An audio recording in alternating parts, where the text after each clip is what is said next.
has done amazing. It has honestly been showing up Mario Kart World very much. Yes, that's like beating a dead horse at this point, but I do think I'm enjoying the game a whole lot more. I mean, I actually had interest in buying Kirby Air Riders compared to Mario Kart World. I just kind of felt like a necessity for you to get that bundle because, well, $80 for a game that, well, you can beat in like 2 hours and there's not a whole lot to have fun with. It's quite a disappointment. Yeah, there's a lot of expectations for, of course, Mario Kart 9 after Mario Kart 8, but let's be real, it's certainly not going to live up to those expectations of over a decade's worth. And now that we're finally here with, well, enjoying the expectations for Kirby Air Riders, let's just say that has been living up very much so with those expectations, of course. Now, really, Kirby Air Riders is a proper sequel for Kirby Air Ride on the GameCube. Having played the game and Sakurai saying the game felt incomplete, I certainly can feel that way. I mentioned before that I wasn't exactly huge on the original Kirby Air Ride. It's interesting because you don't really see a lot of spin-offs for the Kirby game. You don't see a lot of just sports games or racing games, I guess, in general. You know, of course, there's Kirby's Dream Course, Kirby Dream Buffet, but really, you know, I guess the best way to put it would be, you know, the golf game course for Dream Course, which I really enjoy that, and Kirby Air Ride. Probably that's why people enjoyed it so much, is because, well, you don't really see a lot of just like, you know, spin-offs from the Kirby franchise in terms of like sporting events and whatnot. So it was pretty cool to see that, and it just made a lot of sense for that concept. I mean, heck, Kirby rides on stars, they're going to race around on machines and whatnot. Just a lot of cool stuff in general. And the game, it really did feel like it was incomplete. I mean, there was extra characters in there, but they were just kind of tacked on, and I never unlocked those throughout that, so was I ever really a true Kirby Air Ride fan? Well, I guess not. I mean, then again, they were like super challenging and difficult to do, but I honestly didn't really feel a reason to go back to that game. Maybe I will someday. I know a lot of people, it was my childhood for them, they'll say, or whatnot. And I do have a lot of people that I have a personal experience with that I do know as well that they have, well, a huge childhood of this game. Like, I hear so many people say they just love this game so much. It is a very, I don't want to say necessarily overrated game, the original, but I definitely can understand why people like it. I just don't like it as much as other people do. And that's not, you know, dissing on it whatsoever. I'm not, you know, just again the Kirby Air Ride just franchise. In fact, I think Kirby Air Riders is a better game. I enjoy it a lot more than the original. I mean, it makes a lot of sense, you know, it's on newer hardware, 20 years later down the books, you know, whatnot, and it's made by the same developer with all sorts of, you know, just cool extra things. I mean, it's basically, you know, Kirby Air Ride, but more to it. Much more to it. Like, you know, there's more characters, more machines, more modes. Heck, there's even a freaking story mode. I mean, just kind of just going down the list here, you know, of course we have the original Air Ride. You know, there's more courses, more characters and whatnot. The characters, of course, a really cool selection because now that, you know, it's been since, you know, Kirby Air Ride released in 2003, we've had all sorts of characters like Susie, Taranza, you know, Bandana Waddle, all these characters and whatnot.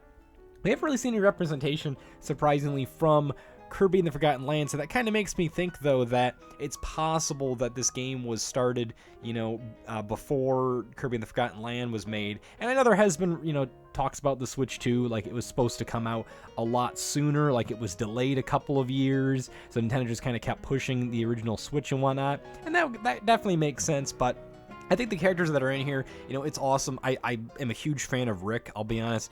I never really was a huge fan of the other character, you know, Ku and Kine. And then, you know, Nago, Choo-Choo, all those other, you know, Dreamland 3 friends, Pitch. Just weird not really seeing representation of them. Just one Animal Buddy. I mean, it's, you know, better than no Animal Buddy representation at all. I understand that, you know, those Kirby games, though, Sakurai didn't necessarily work on. And, you know, the lead position that was with, I can't remember his name right now, the guy that's popped off the face of the earth, unfortunately, but it is nice to see representation of that, of course. You know, we don't really see representation of, you know, Kirby 64. We're just kind of seeing representation of the Dark Matter trilogy in general with Rick, and of course Gooey as well. It's awesome to see Gooey, you know, love Gooey. I will say, though, that does make me think about the copy abilities and whatnot. Of course, all characters can now, you know, suck up different copy abilities and whatnot, of course, instead of just Kirby. And I think that kind of made a bit of, like, just a weird inconsistency in the lore of Kirby, like, you know, really breaking the boundaries, like Chef Kawasaki somehow getting a copy ability. It's a little weird. Like, if this being the case, then why the heck doesn't Chef Kawasaki, you know, go absorb like a burning Leo, and then you know, then he's got the cook ability with the fire. It doesn't make a lot of sense. It doesn't. It's really confusing. You know, like Rocky, you know, the rock enemy, it's supposed to turn into stone. or excuse me, the stone enemy, I guess, all of a sudden has like a burning Leo fire ability, or like a Blade Knight sword. It's really confusing. It is, but it makes sense why you have to break the boundary of lore. It's really not worth getting that flustered over it, because it's a game, it's a video game. This isn't applying to the real world logic much. Like, you're literally freaking writing on stars, something we haven't seen somebody do ever. Like, if you did that with considering all the laws of inertia, whatnot, you probably wouldn't be watching this video right now. You probably wouldn't. So I don't know, it really isn't worth getting that upset about the lore changes and whatnot, because it's kind of funny. I'll see so many people in the comment section just like say, oh, Kirby's this, Kirby's that, but meanwhile Nintendo's over here saying, oh, Mario is not a plumber anymore, but then he technically is. So I don't really see why it's worth getting upset about all these lore changes different. Is there really somebody out there right now, I have to say as well, that isn't playing this game because freaking Chef Kawasaki can wield a blade and fire and plasma and all these things as well? Tell me right or something. So I'm just genuinely curious about that. Maybe I should start a poll about this, but that is kind of something that I think is a little weird. It makes a lot of sense because copy abilities are a very big portion of the Kirby Air Ride just in general. There's not like a whole lot in there. There's some new ones such as like Steel Ball, which, funny enough, how fitting the fact that Steel Ball Run, the anime for JoJo, was announced. Now we got a literal Steel Ball copy ability and whatnot. But of course, we got a lot of returning ones like Mike. That one's probably my favorite, just screaming in a microphone in a vicinity. And I would say Bomb, like Bomb is way overpowered. Like, it's got like 10 times, maybe 100 times the steroids compared to like the Bomb in the normal game, and it still is just as fun as the original Kirby Air Ride, where you throw a bomb, you hold it down, you can charge it. It just makes this huge explosion. Like, it doesn't feel like it should be like the Bomb power. It should be an entirely different like copy ability. But I at the same time, I really shouldn't be complaining, because it's awesome, it's fun, it's amazing. I love the Bomb copy ability. Definitely shout outs to that. Probably one of my top 5 as well. Plasma feels a little bit weaker. You can't really get your charge, like you can get the charge faster, but it doesn't last as long, the copy ability. I don't know, I'm not really super huge on the copy abilities not lasting for so long. Jet, a mandatory addition. I do wonder if that was supposed to be in the original game. Now, granted, I should say this as well. I probably should have said this up front. I'll put it like a little text insert. But I'm playing this game. This is an entirely blind review. Like, I didn't watch like the second direct. I knew about the first one. I didn't really see a reason for there to be a second one. I haven't bought any of the amiibos because they're like, what, $50? I don't see a reason to spend all that at this moment for amiibo, because I wasn't really sold in the Kirby Air Ride game to begin with. But the Kirby Air Riders game, a little bit more. I don't know if I like it enough to say I would buy the amiibo, but I guess it's more so for towards the end of the review, because we still have got a lot to talk about for this game. Like, there's just so much to talk about.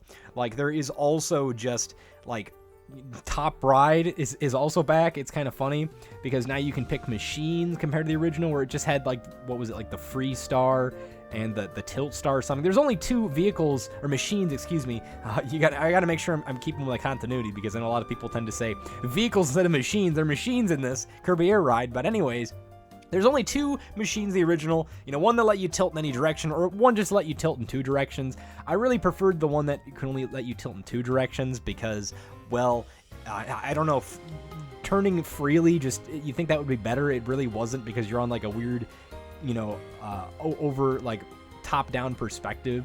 I think Top Ride might be a lot of people's like not so favorite mode. I think I kind of enjoy it just because I always tend to be a devil's advocate kind of person, where I enjoy just like a lot of the aspects of just modes that people don't really care for as much. I would say that Top Ride probably is the same way. Like, I'll be honest, I hear a lot of people don't even mention Top Ride. Like, it's really just kind of like a gimmick thing to where you're just, it's like a cool added bonus. Like, yeah, that's neat that it's there. So yeah, but awesome that it returned. It stinks that nobody really talks about it still, but I guess that would be kind of contradictory to what I was just talking about, what I enjoy as well. I said that Air Ride, of course, is back. It's literally racing. Like, it's a racing game. You need a racing mode. It's really straightforward. More courses, more characters, more machines, more items, all these things even better. You've got the old courses. I don't know if every old course can appear. I would imagine so. Like, it would be a crime if Checkered Knight or like freaking Frozen, Hillway, like that literally was like an icon for a group I had started, like Frozen Hillway. I'm probably saying that wrong. that ice music that played in Smash Bros. But that was always a really cool one. Whenever I return to Kirby Air Ride, that's the one I always tend to play. But there's some really cool ones like Mount Amberfall, and that, the steampunk one with the train. That's really freaking cool. Like, really cool, awesome new courses as well. Really it just feels great. And of course, City Trial, like, we can't go a Kirby Air Ride video without talking about City Trial. Like, everybody loves City Trial. Like, I don't know, like, as a kid, I didn't really care for City Trial, like, too much. Like, I preferred to play it rather than free roam because I knew a lot of people that like to do free roam. And it's awesome that free roam is also back as a mode, it looks like, for also, I think, Top Ride as well. Definitely I saw for Air Ride as well, but of course it's back for City Trial. Like, it was just nice playing that. I remember I knew a lot of people that would, like, cause the timer to just, be the maximum amount, like almost like a Pokemon game, like, all the time. But anywho, that is cool that's there. City Trial, it's longer, it's faster, up to 16 players. Like, that is insane. I'm guessing almost in a sense that might have been planned for the GameCube, because you can literally use LAN play, hook up like 4 different GameCubes on the original, and it really goes to show just how ambitious. I'm honestly surprised the original even had LAN play to begin with. Wow. And for those of you who didn't know, LAN play was like, it was like kind of like the early internet in a sense, but you could, like, it was a local area network. That's what it stands for. It's a network, but it's not really internet. The internet's meant to connect everybody throughout the world through, like, a bunch of cables and whatnot, wirelessly, all these things. I'm probably going to get grilled talking about that because I tried to talk about the internet before, and people who may or may not be qualified in these things really like to grill me about what is online, what's the internet, and I guess me adding LAN in there as well, people are going to continue to roast me about that too. But you know what? I was really just kind of cool that the original had it in general. Have I ever used that? Well, I have for Mario Kart Double Dash, because there's only 3 games, in North America that really supported that. Probably more like 4 or 5, because I know there was Phantasy Star Online. So, that was actually the broadband adapter. That was actually for online stuff. So, I don't know. Really confusing stuff with the freaking GameCube adapters. That was really, really obscure stuff, and I never tapped really too much into that. But, hey, now you can play the game online, of course, with... Kirby Air Riders need like a little subscription to pay for that. Nintendo Switch Online with voice chat. So it's perfect now. What a great way, what a grand way to be able to talk now with your friends and play Kirby Air Riders. Now, the price, of course, I did say as well is, Switch 2 games, just kind of games in general are steep, $70. Like, that's at this point like beating a dead horse. It's the obvious stuff. Would I say the game's worth $70? Not right now. I wouldn't say it's worth $70. I think it's perfectly fine with being $60. I understand that, Sakurai and all these people put their hard work into it. I'm sure by now they've already made a profit for the game. Maybe that's being a bit naive in that sense, but I'm not saying, you shouldn't buy the game for $70. It's totally up to you. I don't think $50 amiibo, like, if that literally is the price of what a Wii game was. I understand there's inflation and whatnot, but I think the game I'd be okay with. If somebody gifted it to me, or if I had like a gift card to, like, spend for like half the amount or something, maybe like a gift card to like knock off that $10, that cost of that extra $10. So yeah, I'd definitely buy it for like 60. But mainly I just think it's kind of like, where you live, like there's like tax and whatnot. So it's like the game's like basically $80. Like, I'm sorry to you Canadians, like this is literally a $100 game. So that's insane. I'm really sorry. Maybe I shouldn't be complaining about the $70 games. Like, everything's going up and everywhere. But like, geez, no, that's at that point I cannot justify this game being $100. $70. Maybe if you find it like on sale, something Black Friday, Christmas. Well, we're past Black Friday now. Maybe next Black Friday. Maybe. But we'll just have to see how things go in general. But I'm not enough complaining about the price. It's still a really good game, especially since there is story mode. Like, wow, like this is amazing that there's like a story mode. There was rumors, or I guess some lore elements that people thought was going to be in the original, game. It was kind of weird. There wasn't like a story mode. Like, we see Air Ride, playing in that Smash Bros style thing. We've got classic mode. You've got the challenges, all these unlockables, these achievements, whatnot. And, of course, Kirby Air Ride it goes without saying, it's more of the original game. There's all those challenges, all these things. Like, I'm not even joking. Like, just freaking booting up the game. Like, they just give you like, hey, congratulations, you spent that money. Maybe someone just gifted this to you. So, you get an achievement. They make you feel good about it. They make those dopamine things go off in your brain and whoop-de-doo, whoop-de-wah. All sorts of cool challenges. Like, I'm not even joking. Just like most of these challenges, you're probably just gonna get from just playing the game normally. Like, you probably did some like insane like loop-de-loop pole move and you don't even realize it, and they just bam, give you a challenge. Like, I'd have to like actually go back and probably look through all the challenges, like just take like an hour of my day if I even have that, if you even have that, just looking through all the challenges, thinking like, wow, I completed this challenge. It's like stay in the air for like 3 minutes or something. I don't even know if that's possible. There's definitely one for a minute. I'm like, wow, I didn't even realize I did that. Like, I wasn't even trying to get that. So, it's just kind of cool seeing that in general. But yeah, I mean, overall though, there's a lot to have with this game. I would say lengthwise, it's really good. I think like people said it takes like, I don't know, almost like triple, maybe quadruple the time of the original. I don't want to quote, myself on that. I'm thinking of an entirely different game. Don't quote me on that. But I've never even beaten the original. I know the challenges were more harder in the North American version in a sense, but I mean, I don't even, I don't know, how do you go about beating the original Kirby Air Ride? I really do sound like a poser saying that. Like, I've definitely played it for a multitude of hours, mostly just like staring at, friends and family just like going around free ride forever. I'm like, okay, I'm sick of this. Let's just play City Trials. And maybe that's why I didn't really care for it as much. But, it goes without saying though, going back to story mode, it's basically like a classic mode combined with All-Stars, but it's also its own thing. Like, it's like as soon as you get into it, it's all automated. Like, you'll be driving straight down a road. It's called Road Trip, creative name being the fact that you're on a machine, you're driving, whatnot. And you'll have like a lot of choices to pick. It does remind you of classic mode because like the 3DS where you walk down like a path, you can, choose where you're going to go, choose what rewards you want, choose what challenges you're going to face. Really, I think it's a little like not intimidating, but it's like too fast paced. Like I'm trying to read like the challenges that are coming up.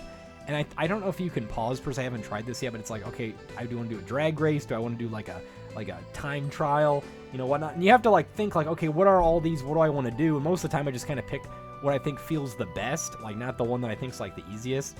And I do like to try to pick, my challenge. I am doing this on hard mode. I haven't actually beaten what do you call it, the road trip yet.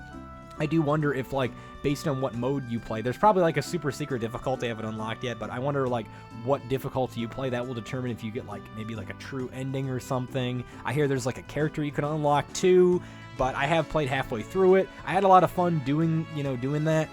It was just a really cool thing in general. It is a little weird that it looks like you can't switch characters while you're doing this, so I'm just doing it with Waddle Dee. Probably not the greatest choice to beat with that, but something about Waddle Dee just has been, like, happening for me, or just kind of appears in my life, and I'm like, okay, you know what, I'm just gonna accept this. I'm gonna play as Waddle Dee. But with that being said, then overall, Kirby Air Ride, not to drag this out, I'm not like I'm trying to. There is a lot to play about this game, but really enjoyed the road trip mode. That's a cool extra mode that's added. Online play, of course. It basically is like everything you can expect. It's a modern, better, just overhauled Kirby Air Ride game. It's gonna be a lot harder to actually, I guess, play the original, like, I don't know, Switch 2s or what, like, coming up on $500 here in the US. So I don't know if it's ID. I think it's still cheaper to play the original if you can find a copy, which I think it's like, what, they go for like $50-$60, and then get a GameCube, which is probably going to run you, let's be real, probably about $100 with a controller. Let's hope you're getting a controller. And at that point, I don't know. I could say the original definitely is worth it in that sense, like if you got the money, but to even like play in $500 console, $70 game, I guess I wouldn't constantly want to beat a dead horse, but yeah, that's like what you could buy, like, what, 3 copies of the original game and 3 GameCubes at that point, with some left over to spare for, like, I don't know, some Mountain Dew and chips. So I guess I do think it's a better game. And it makes sense why, you're paying extra for it. I mean, it's a more modern Kirby game. It makes sense, internet has advanced. It's all over the place now. You've got, being able to play with people online. You got more modes, more characters, more machines, all this stuff. Lots of unlockables as well. Like, I can tell you right now, I'm going to be doing this for days. Like, I have never, this is probably like a shame thing. I shouldn't even say that there. Any of Sakurai's games, I've never completed all of the challenges, like Kid Icarus Uprising, any of the Smash Bros games. Does Meteos have freaking like one of those challenging things? Probably somebody's gonna like go in the comments. I've seen a lot of people, they like to have like a contest with me for some reason, where they're just like, oh, I'm beating him at like this. I've done this before, and I'm like, well, congratulations. I'm glad to hear that makes you feel better in this day and age. But with that being said, then overall though, I'm really enjoying this game. I can see myself playing it for a while, and let me know if you are too down in the comment section. Just kind of give me your thoughts and opinions overall. With that being said, then I'll see you all later. Have a great rest of your happy holidays if you're selling any of the holiday. I can't even freaking talk. And have a great time zone. Bye bye.